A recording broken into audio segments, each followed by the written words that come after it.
बोली नानी सुनो कहानी, ना कोई राजा ना कोई रानी, तुमको मैं देती संदेश, कभी न भूलो अपना देश। बोली नानी सुनो कहानी, ना कोई राजा ना कोई रानी, तुमको मैं देती संदेश, कभी न भूलो अपना देश। अरे वाह, ये चिड़िया तो कितना मधुर गीत गाती है।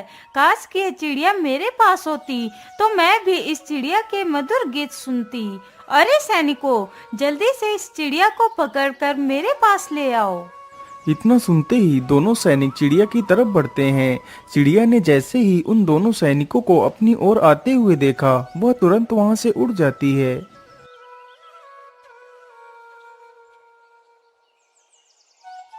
अरे राजकुमारी जी, चिड़िया तो उड़ गई।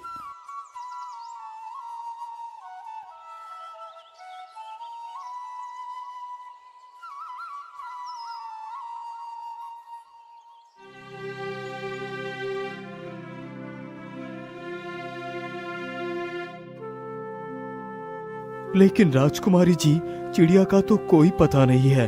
वो कहाँ चली गई है? आखिर हम उसे कैसे ढूंढ सकते हैं? पिताजी, मुझे कुछ भी नहीं पता। मुझे तो बस वह चिड़िया चाहिए। यदि मुझे वह चिड़िया नहीं मिली तो मैं अन्न जल कुछ भी ग्रहण नहीं करूंगी। अच्छा अच्छा, ठीक है राजकुमारी जी, तुम दुखी मत हो। मैं उस चिड़िया को जरूर पकड़वाऊंगा। अरे सैनिकों, जाओ और हमारे राज्य से किसी चिड़ी मार को लेकर आओ। राजा का आदेश होते ही सैनिक तुरंत राज्य में जाते हैं और एक चिड़ी मार को बुलाकर ले आते हैं। बोलिए महाराज, हमारे लिए क्या आदेश है? आपने हमें क्यों बुलाया है? अरे बहलिए, तुम जल्दी जाओ और उस गाना गाने वाली चिड़िया को पकड़ कर लेकर आओ। यदि तुम उस चिड़िया को पकड़ कर ले आओगे तो मैं तुम्हें 100 सोने की मोहरें दूंगा। इतना सुनकर वह बहेलिया चिड़िया पकड़ने के लिए जंगल की ओर निकल पड़ता है।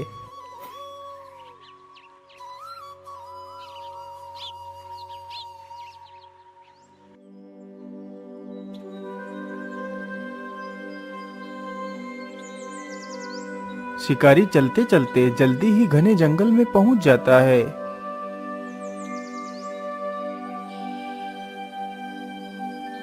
बोली नानी सुनो कहानी, ना कोई राजा ना कोई रानी, तुमको मैं देती संदेश, कभी न भूलो अपना देश। अरे वाह, इतने मीठे स्वर में कौन गा रहा है? लेकिन आसपास तो कोई भी नजर नहीं आ रहा है। कहीं ये गाना वो चिड़िया ही तो नहीं गा रही है जिसकी बात महाराज ने कही थी? हाँ हाँ, मुझे तो लगता है ये वही चिड़िया है। चलो चलकर देखता हूँ। इतना सोचकर शिकारी उधर को ही चल पड़ता है जिधर से वह आवाज आ रही थी।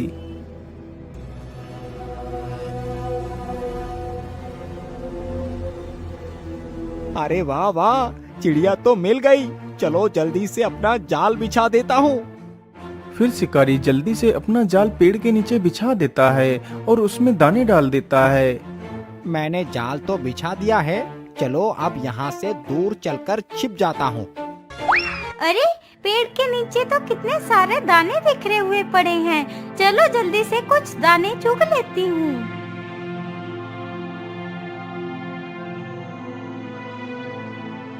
अरे वाह, चिड़िया तो फंस गई। चलो जल्दी से इसे पकड़ लेता हूँ। इतना सोचकर शिकारी जैसे ही जाल के पास पहुंचता है, तभी वह चिड़िया उस जाल से निकलकर उड़ जाती है। अरे रे रे, ये क्या हुआ? ये चिड़िया जाल से कैसे निकल गई है? जबकि ये चिड़िया जाल में तो अच्छी तरह फंसी हुई थी। कहीं ये चिड़िया कोई भूत तो नहीं है? चलो मैं वापस लौट जाता हूँ।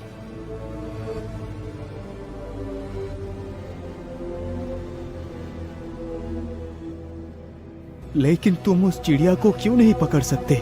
महाराज, वो कोई साधारण चिड़िया नहीं है। मुझे तो लगता है महाराज, वो चिड़िया जरूर कोई भूत है, क्योंकि आज तक मेरे जाल में फंसी कोई भी चिड़िया बाहर नहीं निकल पाई। लेकिन ये चिड़िया तो मेरे जाल से फंसकर फिर भी निकल गई। महाराज, मुझे माफ कर दीजिए, मैं उस चिड़िया को नहीं पकड़ सकता। इतना बोलकर वह बहेलिया वहां से चला जाता है। क्या इस पहेली की बात सच है? मुझे खुद चलकर देखना चाहिए।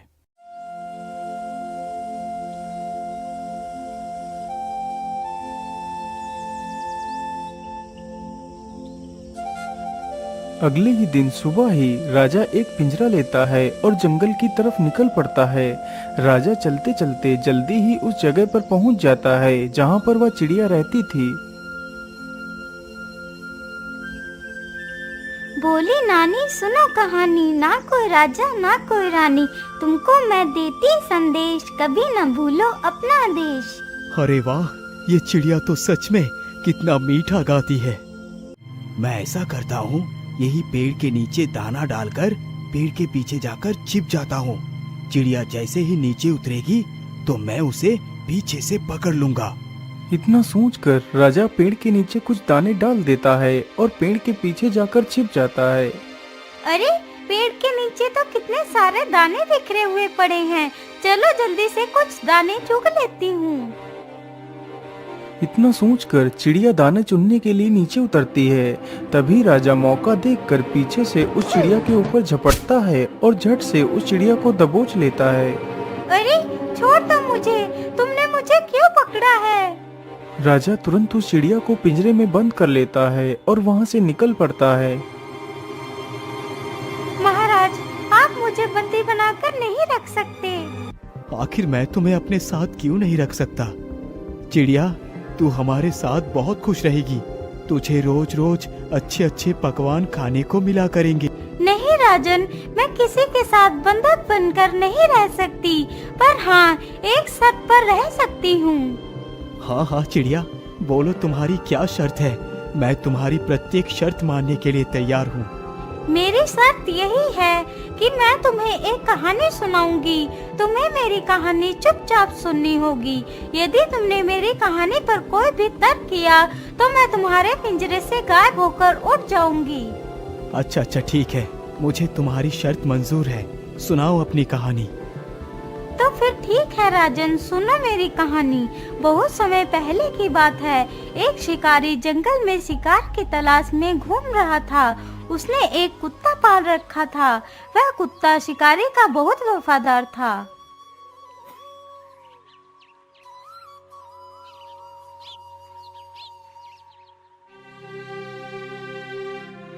हे भगवान, मुझे जंगल में घूमते घूमते सुबह से दोपहर हो चुकी है, लेकिन अभी तक मुझे कोई शिकार नहीं मिला है। अब मेरे हिसाब से मुझे घर वापस चलना चाहिए।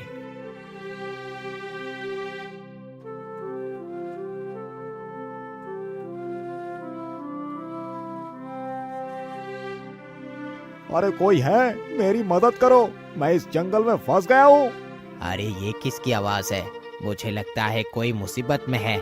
चलो चलकर देखता हूँ।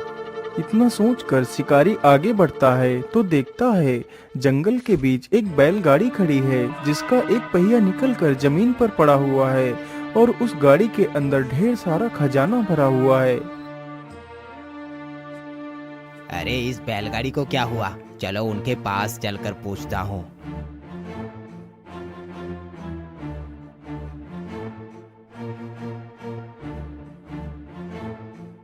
अरे सेठ जी, क्या बात है? आपकी बैलगाड़ी को क्या हुआ?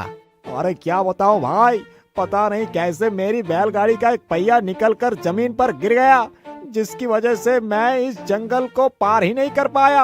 अब तो जल्दी से शाम भी होने वाली है, क्या आप मेरी कुछ मदद कर सकते हैं? हाँ हाँ सेठ जी, क्यों नहीं, बोलिए आपको मेरी क्या सहायता चाहिए? अरे भाई, मैं किसी गाड़ी ठीक करने वाले को गांव से बुला कर लाता हूँ। तब तक के लिए क्या आप मेरी बैलगाड़ी की देखरेख कर सकते हैं? हाँ हाँ सेठ जी, क्यों नहीं, आप निश्चिंत होकर जाइए। मैं आपकी बैलगाड़ी की देखरेख की जिम्मेदारी लेता हूँ। इतना सुनते ही सेठ वहाँ से चला जाता है। शिकारी को बैठे बैठे वहाँ पर काफी समय गुजर जाता है। अब तो धीरे धीरे रात भी हो गई थी। हे भगवान, सेठ को तो गए हुए काफी समय हो चुका है, लेकिन वो अभी तक लौट कर क्यों नहीं आए? अब तक तो मुझे घर में होना चाहिए था। मेरी माँ को तो रात में दिखाई भी नहीं देता, तो फिर वो खाना कैसे बना पाएगी?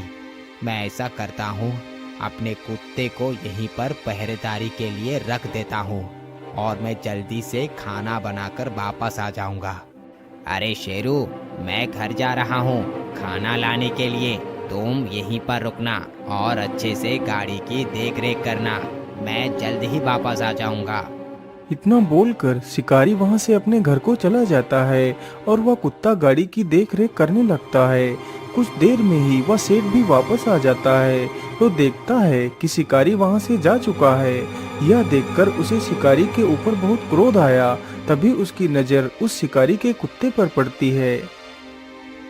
अरे वाह, तो इसका मतलब ये कुत्ता ही तब से मेरी बैलगाड़ी की रखवाली कर रहा था। वाकई कुत्ता कितना वफादार है। अरे तुम तो कितने बहादुर और वफादार हो। तुमने मेरे गाड़ी की अकेले ही देखरेख करी है। मैं तुमसे बहुत प्रसन्न हूँ। ये लो, मैं तुम्हें 5 सोने की मोहरें देता हूँ। अब तुम इन मोहरों को लेकर यहाँ से जा सकते हो। कुत्ता तुरंत ही उन सोने की मोहरों को अपने मुंह में रखता है और जल्दी ही अपने मालिक के पास पहुंच जाता है। अरे शेरू, तू बैलगाड़ी छोड़कर यहाँ क्यों आ गया? मैंने तुझे तो बैलगाड़ी की देखरेख करने के लिए वहाँ छोड़ा था।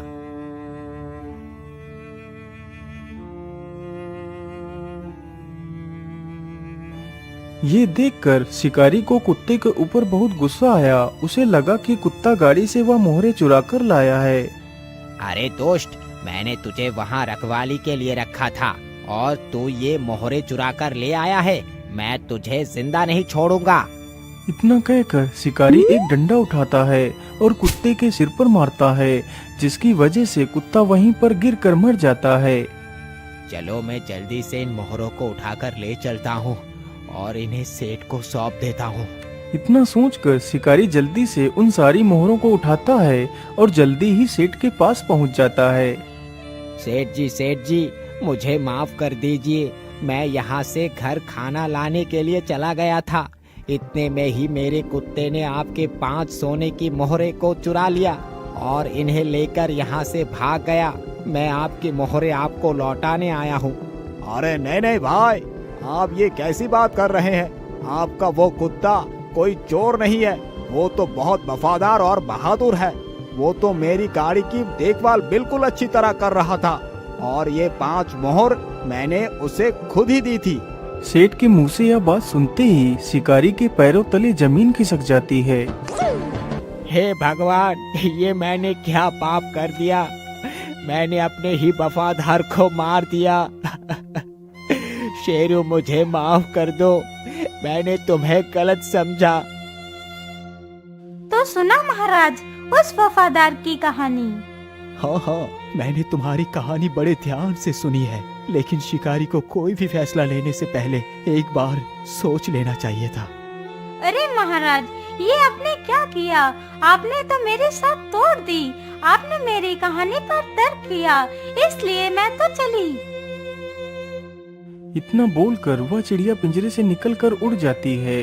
राजा फिर से उस चिड़िया का पीछा करता है और वहीं पेड़ के पास जाकर खड़ा हो जाता है।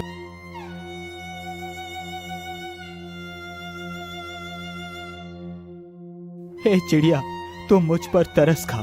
तू मेरे साथ मेरे महल चल, मेरी परेशानी समझ। वहाँ पर तुझे कोई भी समस्या नहीं होगी। मुझे एक मौका और दे दो। ठीक है महाराज, मैं तुम्हें एक और मौका देती हूँ। यदि इस बार तुम मुझे नहीं ले जा सके तो मैं तुम्हारे हाथ कभी नहीं आऊंगी। इतना बोलकर चिड़िया फिर से राजा के पिंजरे के अंदर आ जाती है। चलो राजन, मुझे अपने साथ ले चलो।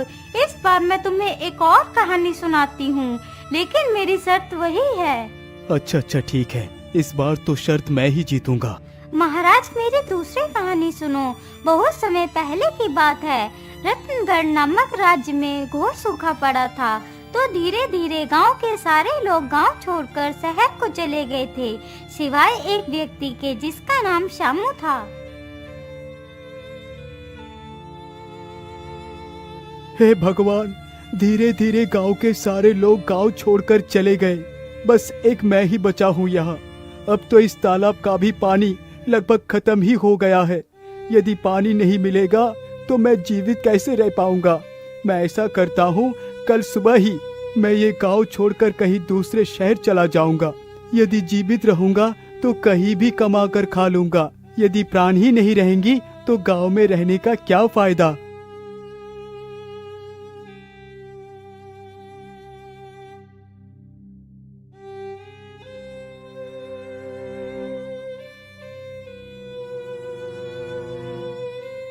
अगली सुबह ही श्यामू अपने लिए कुछ पोटली में खाना बांधता है और शहर की तरफ निकल पड़ता है।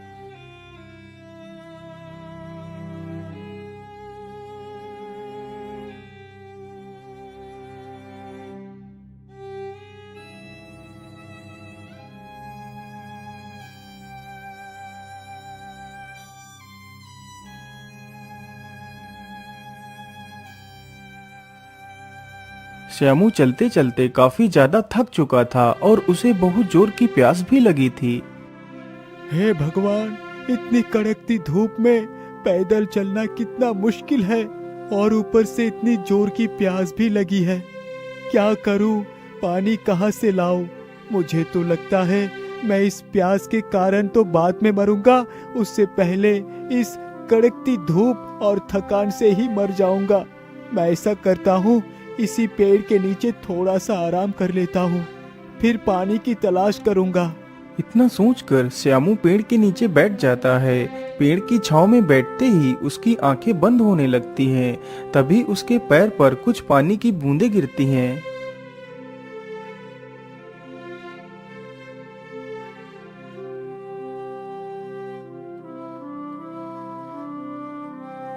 अरे ये क्या? पेड़ के ऊपर से तो पानी की बूंदें गिर रही है। चलो, मैं जल्दी से इन बूंदों को एक बर्तन में एकत्रित कर लेता हूँ।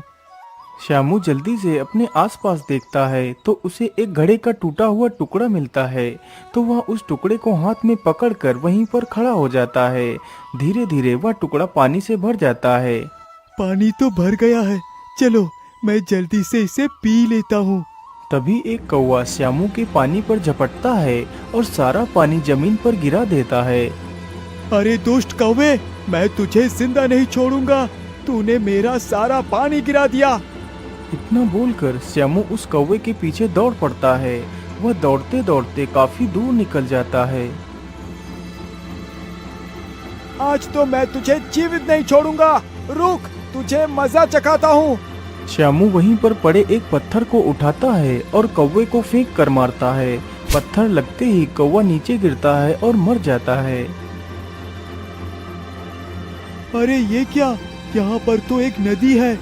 इस कौवे को तो मैंने बेकार में ही मार दिया। इसकी वजह से तो मुझे ये नदी मिली है।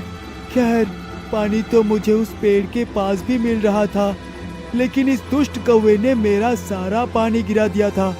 चलो, मैं जल्दी से थोड़ा सा पानी पी लेता हूँ। इतना सोचकर श्यामू जल्दी से पानी पी लेता है। आहा, अब मेरी आत्मा को शांति मिली।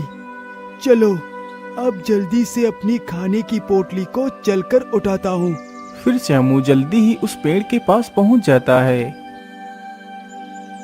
अरे वो पानी तो अभी भी टपक रहा है, लेकिन इस पेड़ पर पानी आ कहाँ से रहा है? श्यामू जैसे ही अपना सिर उठाकर पेड़ की तरफ देखता है तो पेड़ की डाल पर एक सर्प मरा हुआ लटक रहा था, जिसके मुंह से वह विष की बूंदें टपक रही थीं, जिसे श्यामू पानी समझकर पीने जा रहा था। अरे राम राम राम राम, ये मैंने क्या कर दिया? मैं जिसे पानी समझकर पीने जा रहा था, वो तो एक जहरीली सर्प का विष था। उस कौवे ने तो मेरे प्राण बचाए थे और मैंने बदले में उसे मौत दे दी। मुझे माफ कर दो कौवे भाई, मुझे माफ कर दो। तो सुना राजा, उस कौवे ने उसके साथ कितनी वफा की, फिर भी उस इंसान ने उसे मार दिया। हाँ हाँ चिड़िया बहन, आप एकदम ठीक कहती हैं। उस दुष्ट शामू को तो एक बार ये सोचना ही चाहिए था कि आखिर पेड़ पर पानी कहाँ से आ रहा है। महाराज, आप फिर से अपनी शर्त को हार चुके हैं।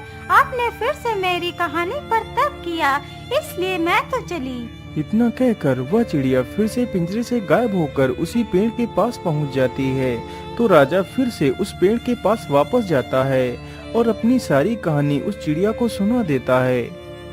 हे चिड़िया बहन, यदि आप मेरे साथ नहीं चलेंगी तो मेरी पुत्री बिना कुछ खाए पिए ही अपने प्राण त्याग देगी। महाराज, आप दुखी मत होइए।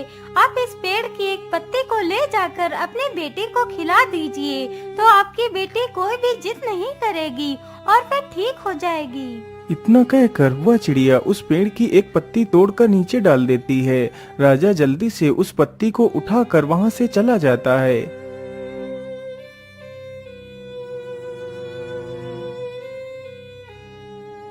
अरे पिताजी, आप उस चिड़िया को लेकर नहीं आए। बेटी, उस चिड़िया ने तुम्हारे लिए एक पत्ती भेजी है और कहा है जब राजकुमारी इस पत्ती को खा लेगी तभी मैं वहाँ पर आऊंगी। इतना सुनते ही राजकुमारी वह पत्ती खा लेती है। उस दिन से राजकुमारी उस चिड़िया के बारे में सब कुछ भूल जाती है और खुशी खुशी अपने परिवार के साथ रहने लगती है।